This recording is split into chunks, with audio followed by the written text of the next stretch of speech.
Maureen O'Hara was not only famous for her striking beauty and remarkable talent, she became a symbol of courage for speaking out about the dark corners hidden behind Hollywood's bright lights. O'Hara faced countless advances, harassment, and complicated relationships throughout her rise to fame. Join us as we uncover the turbulent yet fearless story of her life through rare and never-before-seen photos. Before we dive deeper, tell me in the comments where you're watching from. Grab yourself a warm drink, maybe a cup of tea or just water, and sit back as we begin this journey together. Maureen O'Hara was never the kind of person meant to live a quiet, ordinary life.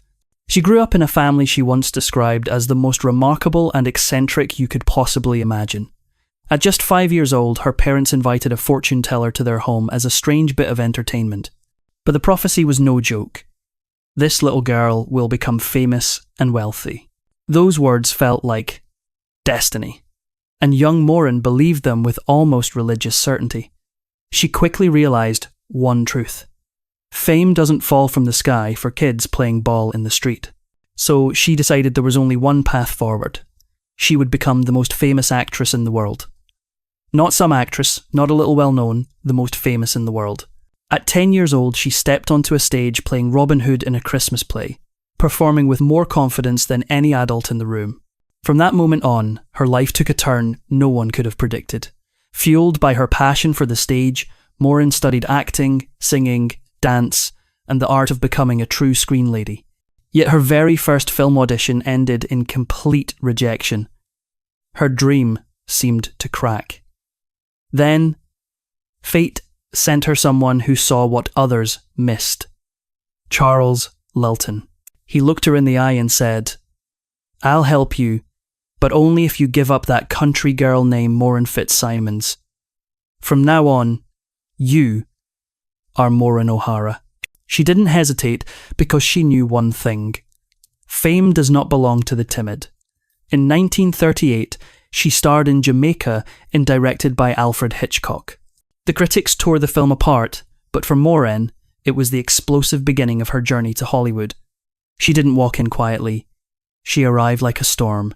With her blazing red hair, fierce eyes, and stubborn spirit, she quickly earned the title, the Queen of Technicolor, the iconic symbol of early colour cinema. Yet, that was only the surface. What truly set Maureen O'Hara apart was that she refused to be treated like a pretty prop. While other actresses avoided dangerous scenes, she dove into them head first. Horseback riding, rope climbs, sword fighting, she performed every stunt herself. The moment that left everyone breathless came in The Hunchback of Notre Dame. In a chilling scene, her character is tied to a gallows with no harness, no safety net. Maureen, daring fate itself, wrapped the noose around her own neck and told the camera to roll.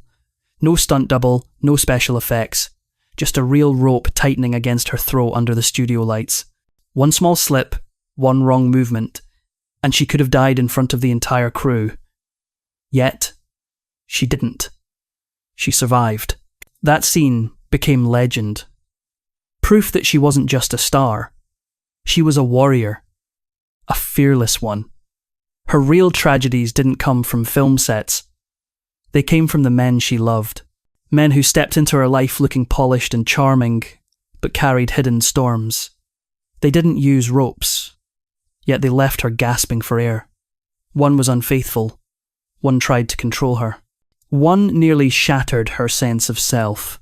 She survived those relationships the same way she survived the gallows scene through sheer iron will and pride. Everything began when legendary director John Ford invited her to star in How Green Was My Valley. It should have been a sweet turning point in her career. Yet, it became the beginning of one of the darkest chapters of her life. John Ford fell in love with Maureen. Not a love that could ever be named or held in warm arms, but a twisted, painful obsession that haunted them both. Ford did not love like ordinary men. Some days he wrote her long, poetic love letters full of symbolism and longing. Other days, over a scene that didn't go his way, he would slap her coldly in front of the entire crew. The tender words soaked in affection were always drowned by his violent outbursts, as if he wanted to destroy the very emotions he could not control. Over 2 decades, they worked together on 5 films.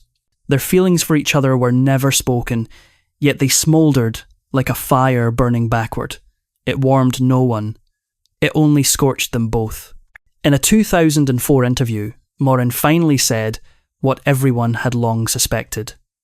He loved me, but he didn't know how to love a woman. In her memoir, she described the moment she walked into Ford's office in 1955 and found him kissing another man, one of Hollywood's leading stars at the time. The truth about Ford, about his hidden bisexuality, was never publicly revealed. But that moment carved itself into her memory, like a door cracked open into a soul full of conflict and suppression. John Ford was not the only man who hurt Maureen. In Hollywood, beauty is not always a blessing. For Maureen, whose radiant looks came from a mother so stunning that men would line the streets just to watch her walk by, that beauty was both a torch lighting her path and a curse lurking behind her. In a world where women were treated like property, Maureen stood out so brightly that she became a target for the most powerful and the most dangerous. As a young, ambitious actress, she was the centre of attention in any room. Yet that very glow threatened the egos of directors who could not control her with flattery or seductive offers. So they became creative, in the worst ways possible, manipulating her, deceiving her, harassing her, all to break her will. One of her most painful memories was tied to director John Farrow during the Bill of Divorcement. Farrow, already married to actress Maureen O'Sullivan, pursued Maureen like a man possessed. Her rejections did not stop him. They only twisted his obsession into cruelty. He turned the set into a nightmare, seizing every chance to humiliate her. Maureen, however, was never the woman to suffer in silence. One day, when her patience finally snapped, she swung her fist and landed a punch straight to his jaw. It was her declaration that she would never be anyone's prey. After that day, he kept his distance. Unfortunately, John Ford and John Farrow were only 2 names on a long list of men who couldn't stand the fact that Maureen O'Hara was a free, strong woman who refused to be tamed. She once said, "I was a virgin until the day I married."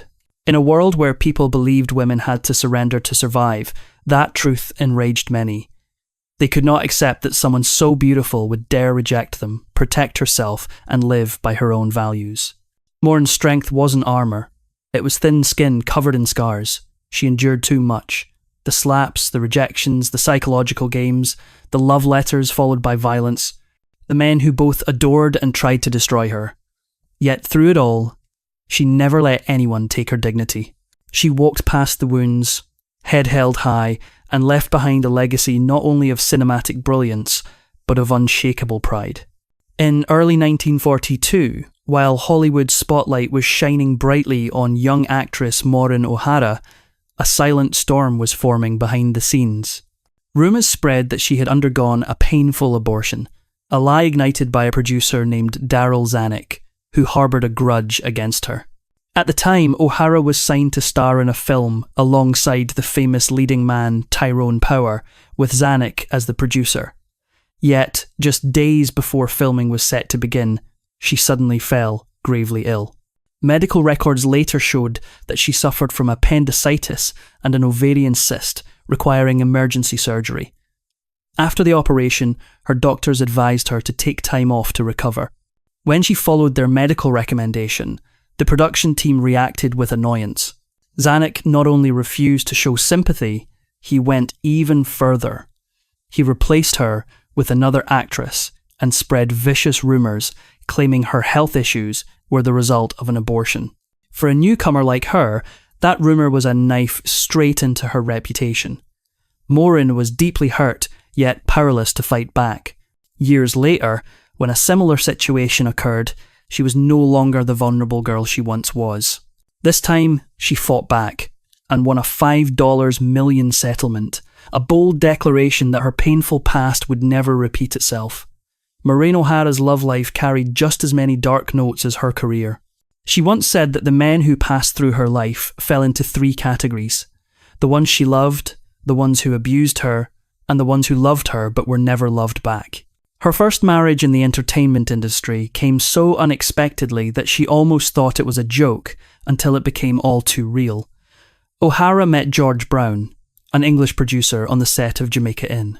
Brown was smitten with her from the very first moment and pursued her relentlessly. Over time, she eventually softened and agreed to a romantic relationship. Yet, George didn't want to just be a boyfriend. When Maureen was preparing to return to Hollywood for her next film, Brown played a cunning game. He convinced her to meet him one last time before she left England. Out of courtesy, she agreed. But the moment she arrived, she was shocked to realise she had walked straight into a wedding ceremony already arranged. Trapped with no graceful way out, she reluctantly said yes. That was how she was tricked into her first marriage. The incident infuriated Hollywood producers, because it had been kept completely secret, until George Brown himself boasted to the press about marrying Ireland's brightest star. Maureen felt betrayed and humiliated. As an act of rebellion, she never returned to Ireland with him. The marriage quickly collapsed, and the day of their fateful wedding was also the last time they ever saw each other.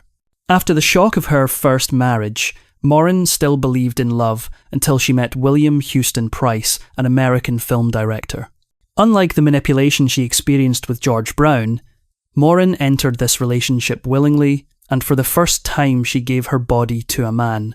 Unfortunately, it was a mistake. William was a severe alcoholic. Only a few months after they married, Maureen found herself sinking into despair. Her faith did not allow divorce, and overwhelming guilt prevented her from walking away. According to close friends, Maureen even took a lover publicly, hoping it would hurt Price enough that he would end the marriage himself. Finally, in July 1951, Price filed for divorce, citing irreconcilable differences. They had a daughter together, Bronwyn Bridget Price, born in 1944, Maureen's only child, whom she always saw as her greatest comfort in a life full of turmoil. The third man who entered her life was a wealthy Mexican politician named Enrique Parr. They met during a peaceful evening in Mexico, and love bloomed quickly. Enrique wasn't just tender. He made Maureen feel protected after years of fear and trauma. Yet, destiny twisted the knife again. John Ford, the famous director who once worked with her, despised Mexicans, and her ex-husband also constantly interfered, applying pressure to tear them apart. In the end, Maureen was forced to leave Enrique, the man she once believed would be her final refuge. After that heartbreak, she vowed never to open her heart again. Life, however, has a mind of its own. Her heart, though scarred, still longed for beauty and genuine affection. She may not have married again officially, but it was clear she continued to live with a heart full of passion and a yearning for true love. In the late 1960s, fate brought Maureen O'Hara to the man who would change her life forever. Charles F. Blair, a fearless and highly respected aviation pioneer. They met through none other than Maureen's own brother. From the very first moment, an undeniable connection formed between them, as if they had finally found the missing half they had been searching for. Charles didn't want to waste any time. Shortly after they began seeing each other, he surprised her with a marriage proposal and a ring. Maureen was moved. She did not say no this time. Her heart had finally found its home. Maureen willingly stepped away from a booming Hollywood career, ready to walk away from the spotlight and devote herself to the husband she loved. Life behind the curtains became warm and peaceful, something she had longed for during all her years in an industry full of glitter but also constant chaos. Yet, happiness is sometimes more fragile than we dare to believe. In 1978, a plane crash claimed Charles Blair's life, leaving Maureen devastated. The man she adored, the man she thought she would grow old with, was suddenly gone forever. Forced to stand tall, Maureen took over his airline company. She became both CEO and chairwoman, the first woman in history to lead a major American airline. It was an unexpected turn in her life, but also undeniable proof of the strength she had built through every storm she endured. Maureen's life was no stranger to court battles, most rooted in complicated relationships and tense conflicts with powerful Hollywood figures. The first time her name made headlines in a courtroom was when her ex-husband Price sued her on grounds of immorality, hoping to take custody of their daughter. Maureen refused to bow down. She counter-sued, accusing Price of failing to pay the court-ordered support. The final ruling remained sealed, but her resilience and intelligence earned her tremendous respect. In another case, she was dragged into controversy involving former boyfriend Enrique Parr.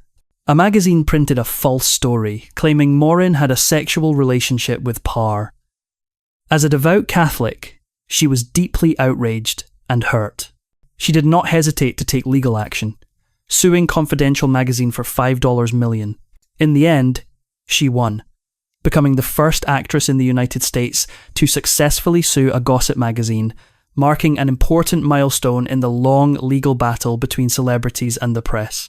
In 1978, Maureen faced yet another trial. She was diagnosed with uterine cancer and surgery was her only hope.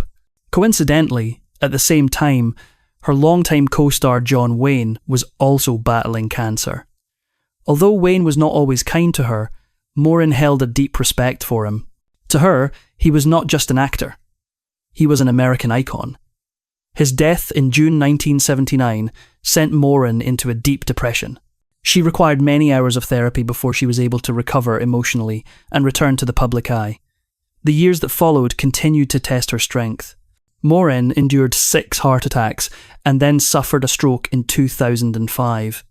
Toward the end of her life, she battled type 2 diabetes and short-term memory loss. Even so, she remained surrounded by the love of her family and friends.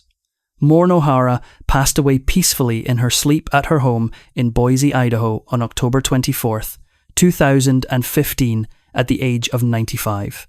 She was laid to rest beside her beloved husband, Charles Blair.